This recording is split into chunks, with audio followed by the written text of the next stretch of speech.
नसरापूर अत्याचार प्रकरणातील नराधम भीमराव कांबळेला अखेर फाशी. पुणे सत्र न्यायालयाचा ऐतिहासिक निकाल. निरागस चिमुकलीला अखेर न्याय. वेगानं काम केल्यामुळे नराधमाला फाशी. पोलीस प्रशासन आणि कोर्टाचं विशेष अभिनंदन.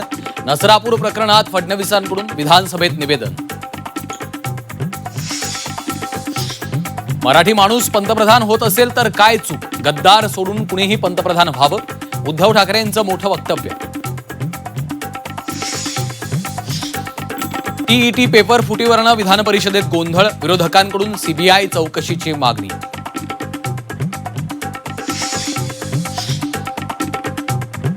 उपवर्गीकरणाचा वाद चिघळण्याची शक्यता. 27 अनुसूचित जातीच्या आमदारांचं मुख्यमंत्र्यांना पत्र. उपवर्गीकरणाच्या निर्णयाला विरोध. केतन अग्रवाल हत्या प्रकरणात आरोपीला कोठडी. सिया आणि चेतनची 4 दिवसांसाठी पोलीस कोठडीत रवानगी. अर्थ खातं लवकरच राष्ट्रवादीला मिळणार. राष्ट्रवादीचे नेते जय पवार यांचं मोठं विधान. अर्थ खात्यासंदर्भात मुख्यमंत्र्यांसोबत चर्चा केल्याचाही दावा.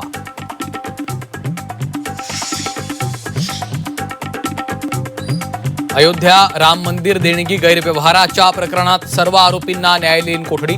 सर्व आरोपींना 14 दिवसांची न्यायालयीन कोठडी. निवृत्तीनाथ महाराजांच्या पालखीचं नाशिकवरून पंढरपूरकडे प्रस्थान. पालखीच्या दर्शनासाठी भाविकांची गर्दी. गिरीश महाजन, गोकुळ गीते उपस्थितीत पालखी निघाली. आणि रायगड रत्नागिरीसह अनेक भागात जोरदार पाऊस. जालना, जळगाव, भंडाऱ्यातही पावसाच्या सरी. शेती कामांना जून अखेर गती.